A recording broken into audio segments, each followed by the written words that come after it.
जय जय राधा बल्लभ गुरु हरिवंश गुरु वृंदावन गुरु बन चंद्र। जय जय राधा बल्लभ श्री हरिवंश। गौ ब्राह्मण वेद सती सत्यवादी निर्लोभी और दानशील इन सात ने पृथ्वी को धारण कर रखा है। गाय का आध्यात्मिक रूप तो पृथ्वी है ही, प्रत्यक्ष रूप से भी अपने पृथ्वी को धारण कर रखा है। समस्त मानव जाति को किसी न किसी प्रकार से गौ के द्वारा जीवन तथा पोषण प्राप्त होता है। प्राचीन काल के युगों में घृत की प्रधानता थी। अभी देव पितृयादि समस्त कार्य घृत से ही सुसंपन्न होते हैं। दुर्भाग्य है कि आज गौ घृत के बदले नकली घी हमारे घरों में आ गया है। गाय दूध दही घी गोबर और गौमूत्र देती है। उसके बछड़े बैल बनकर सब प्रकार के अन्न कपास सन तिलहन आदि उत्पन्न करते। दुख की बात है कि हमारी जीवन स्वरूपा वह गौ आज गौरक्षक भारतवर्ष में प्रतिदिन हजारों की संख्या में कट रही है। पता नहीं किस अतीत काल से ब्राह्मण ने त्याग में जीवन बिताकर विधोपार्जन तथा विद्या वितरण का महान कार्य आरंभ किया था, जो किसी न किसी रूप में अब तक चल रहा है। ब्राह्मण ने पृथ्वी के लोगों को ज्ञान का प्रकाश दान न दिया होता तो वह सर्वथा अज्ञान अंधकार में पड़ा रहता। परमात्मा के यथार्थ ज्ञान या ज्ञान कराने वाले ईश्वरीय वचनों का नाम वेद है। यह वेद अनादि है।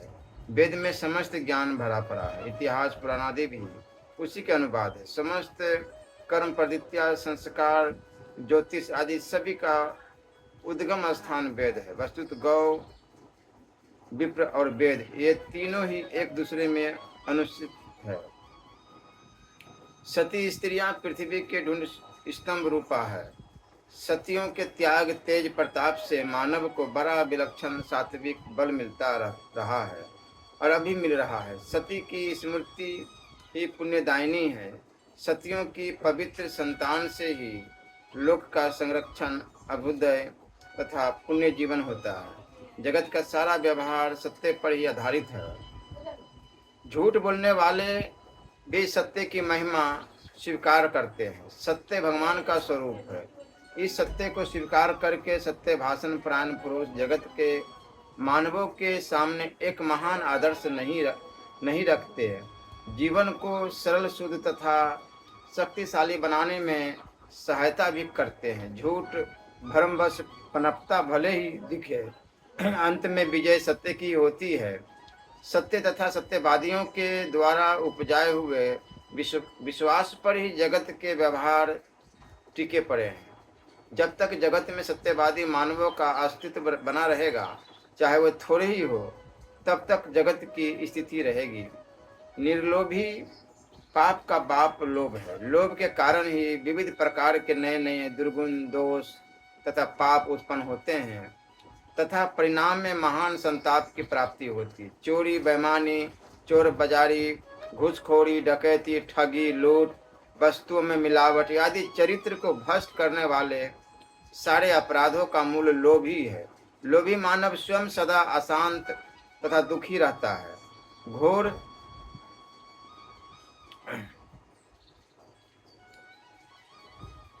और सबको दुखी बनाता है। वह पृथ्वी के सद्गुणों का उच्छेदक है। इसके विपरीत जो लोभहीन है वही सच्चा मानव समस्त दुर्गुणों दोषों तथा पापों को स्वतः बचता तथा सबको बचाता हुआ मानवता का विकास संरक्षण तथा संवर्धन करता है। इस प्रकार वह पृथ्वी को धारण करता है। सारी सुख शांति का मूल प्रेम है तथा प्रेम का मूल त्याग है। दान में त्याग की प्रधानता है। जो मानव अपने धन विद्या कुशलता ज्ञान एवं अन्य साधन सामग्री का प्रार्थ उत्सर्ग दान करता है वही दानशील है। ऐसा दानशील मानव लोभ किन्नता परिग्रहण वृत्ति आदि का नाश करता है। लोगों में परस्पर सेवा सहायता की भावना जागृत रखता है। दान से वे वस्तुत पवित्र सर्जन तथा निर्माण का कार्य संपन्न होता है। देने की प्रवृत्ति जगत में बढ़ती है, उदारता का विस्तार होता है। इस प्रकार दानशील पुरुष पृथ्वी को धारण करता है। इसलिए धर्म शास्त्रों के बताए मार्ग पर चलो। एक सज्जन ने पूछा कि पूज्य महाराज जी, हमारा कल्याण कैसे हो, यह बताने की कृपा करें। क्या धर्म शास्त्रों की प्रत्येक बात माननीय है, जीवन में उतारने योग्य है? हमारे सनातन धर्म के धर्म शास्त्र ज्ञान विज्ञान के सागर है। हमारे ऋषि मुनियों ने घोर तपस्या, गहन अध्ययन तथा अनुभूतियों के बाद इनको रचना की। धर्म शास्त्रों का अक्षर अक्षर सत्य है। धर्मशास्त्र ही मानव और पशु के अंतर को स्पष्ट करते हैं। क्या करना चाहिए, क्या नहीं करना चाहिए, धर्मशास्त्रों से ही हमें पता चलता है। धर्मशास्त्रों के प्रति पूर्ण निष्ठा रखकर सनातन धर्म के बताए गए मार्ग पर चलकर ही मानव जीवन को सार्थक बनाया जा सकता है। यदि अपना वास्तविक कल्याण करना चाहते हो तो अपने प्राचीन सत्य सनातन धर्म की शरण लो। अपने सत्य सनातन धर्म की छत्र छाया में निर्भय होकर रहो। अपने सत्य सनातन धर्म के अनुसार चलो। अपने सत्य सनातन धर्म की आज्ञाओं का पालन करो और सनातन धर्म की प्रत्येक मान मर्यादाओं को मानो तथा सनातन धर्म की प्राणपण से सेवा करो एवं रक्षा करो। यही सनातन धर्म तुम्हारा भी परम कल्याण करेगा, इसमें तनिक भी संदेह नहीं। शास्त्र बताता है कि धर्म एवं हतो हंति धर्मो रचति रचितः। जो धर्म को रक्षा करता है, धर्म उसकी रक्षा करता है। यह याद रखो कि अनादिकाल से चला आया है।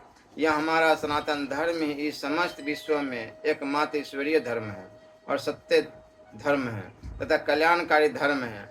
और तो सब मतांतर, पंथ, रिलीजन है, समाज है, इनमें धर्म कोई नहीं है। धर्म तो सब बस सनातन धर्म ही है। इसलिए लाख कष्ट सहकर भी अपने इस सत्य सनातन धर्म को कभी भूलकर भी मत छोड़ो और अपने प्राणों पर खेल कर भी सनातन धर्म की रक्षा करो।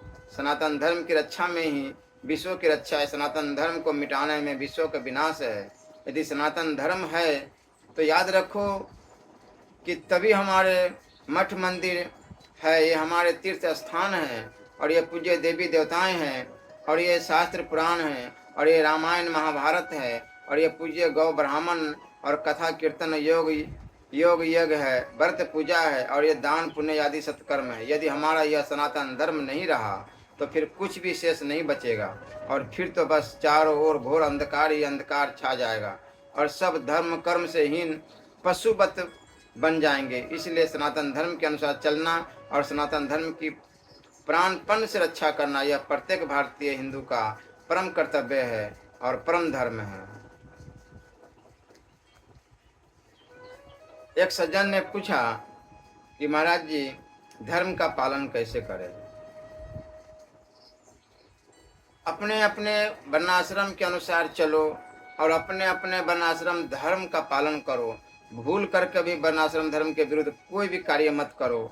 अपने अपने वर्णाश्रम धर्म के अनुसार चलने से ही और अपने अपने वर्णाश्रम धर्म का पालन करने से तुम्हारा और तुम्हारे इस कुल का और तुम्हारी जाति का और तुम्हारे इस देश भारत का उत्थान हो सकता है। इसमें तनिक भी संदेह करने की आवश्यकता नहीं है। भगवान श्री रामचंद्र जी महाराज के राज्य में सब लोग सुखी थे।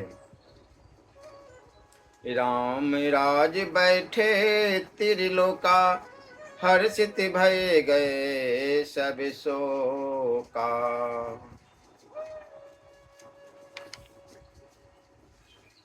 सब लोग सुखी क्यों थे, जरा यह भी ध्यान से सुनो। वर्णाश्रम निज निज धर्म, निरत वेद पथ लोग, चल ही सदा पावहि सुख ही नहीं भय शोक न रोग। सब अपने अपने वर्णाश्रम धर्म के अनुसार चला करते थे।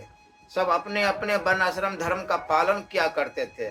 बस इसी से सभी लोग सुखी थे और किसी को भी कोई भय शोक रोग नाम को भी नहीं था।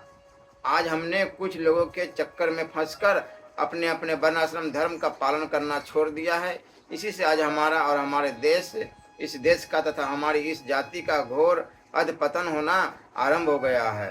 यदि यह चाहते हो कि हमारा और हमारे देश का तथा जाति का उत्थान हो और परम कल्याण हो, तो सभी लोग पुनः पहले की भांति अपने अपने वर्णाश्रम धर्म के अनुसार चलो और आपस में प्रेम से रहो। यही कल्याण का एकमात्र मार्ग है। तो एक सज्जन ने पूछा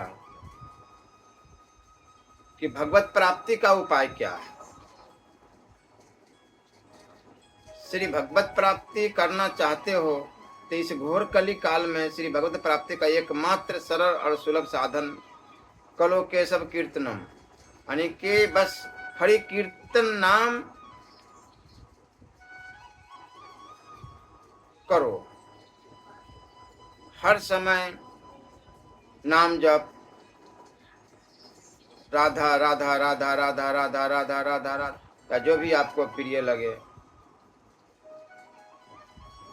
भगवान श्री राम, श्री कृष्ण, श्री शिव, श्री दुर्गा आदि सब पवित्र नामों का बड़े प्रेम से कीर्तन करो, नाम जप करो, श्री भगवत नाम जप करो, श्री भगवत नाम स्मरण करो और अनित से श्रीमद् भगवत नाम अमृत का पान करो। आज का यह युग बड़ा ही महान और घोर भयंकर कलिकाल का युग है। इसलिए इस कलिकाल के महान भयंकर युग में जप, तप, योग, यज्ञ, त्याग, तपस्या, दान, पुण्य आदि का बनना तो बड़ा ही कठिन है और बड़ा ही दुष्कर है। इसलिए तुम इस युग में एकमात्र कल्याण का साधन, भगवत प्राप्ति का साधन राम नाम, राधा नाम, कृष्ण नाम, शिव नाम, दुर्गा नाम, कोई भी एक नाम पकड़ के जप करो। इसी से चलते फिरते, खाते पीते, सोते जागते, उठते बैठ, हर समय और हर अवस्था में नाम जपा जा सकता। श्री राम जय जय राम, श्री राम जय जय राम। बड़े ही प्रेम से कीर्तन किया करो। श्री भगवत नाम संकीर्तन से बढ़कर इस युग में श्री भगवत प्राप्ति का सरल साधन और कोई भी अन्य दूसरा साधन नहीं है। जो कार्य बड़े बड़े योग यज्ञ करने से और बड़े बड़े त्याग तथा तपस्या करने से, बड़े बड़े दान पुण्य करने से, बड़ी बड़ी योग समाधि लगाने से नहीं हो सकता, वह कार्य केवल एकमात्र श्री भगवत नाम का आश्रय लेने से, श्री भगवत नाम का सहारा लेने से ही हो जाता है। यह प्रत्यक्ष देखा गया है। जिन भगवान की हजारों लाखों वर्ष तक घोर त्याग तपस्या करने से और लाखों वर्षों की योग समाधि लगाने से तथा बड़े बड़े योगों के करने से प्राप्ति नहीं हो सकती थी, उन्हीं श्री भगवान की प्राप्ति इस कली काल में भक्त गन्ना जाट ने, सदन कसाई ने, कबीर जुलाहे ने, रैदास चमार ने, चेता चमार ने, नामदेव छिपी ने श्री भगवत नाम संकीर्तन से के बल पर सहज में ही भगवत प्राप्ति कर ली। भगवत नाम का अद्भुत चमत्कार इन मीराबाई, गन्ना जाट, रैदास चमार, चेता चमार, नामदेव छिपी, कबीर जुलाहे आदि ने कौन से योग किए थे और कौन सी तपस्या किए थे, उन्होंने कौन सी तपस्या की थी, कौन से दान पुण्य किए थे। बस इन सभी ने अपने गृहस्थ में रहकर और अपने अपने वर्णाश्रम धर्म का पालन कर तथा स्वधर्म के अनुसार चलकर श्री भगवत नाम अमृत का पान किया था। और इसी श्री भगवत नाम के बल पर इन सभी भक्तों ने अनंत कोटि ब्रह्मांड नायक परात्पर ब्रह्म को साक्षात अपने सामने प्रकट कर उनसे खूब बातें की थी और उनका साक्षात्कार किया था। आज भी यदि कोई अपने अपने वर्णाश्रम धर्म का पालन करता हुआ श्री भगवत नाम का सहारा ले ले तो उससे भी श्री भगवत प्राप्ति होने में और उनका कल्याण होने में कोई संदेह नहीं। केवल भगवत नाम का सहारा ले लो। तो बहुत सारे लोग पूछते हैं क्या केवल भगवत नाम का सहारा ले ले तो क्या हमारा कल्याण हो जाएगा? निस्संदेह यदि तुम अपने वर्णाश्रम धर्म को मानोगे और श्री भगवत नाम का सहारा लोगे तो तुम्हारा कल्याण अवश्य हो जाएगा और तुम्हें भगवत प्राप्ति अवश्य हो जाएगी। श्री भगवत नाम सर्वोपरि माना गया है और श्री भगवत नाम इस भवसागर से पार करने की शुद्ध नौका है। इतना ही नहीं, श्री भगवत नाम तो भगवान से भी बढ़कर है। कहो कहाँ लगी नाम बड़ाई, राम न सकहि नाम गुण गाई। इसलिए श्री भगवत नाम संकीर्तन करो, श्री भगवत नाम जप करो पर साथ ही दुर्व्यसनों से भी अवश्य ही बचो, यह भी परम आवश्यक है। पर स्त्री और पर धन से कोसों दूर रहो।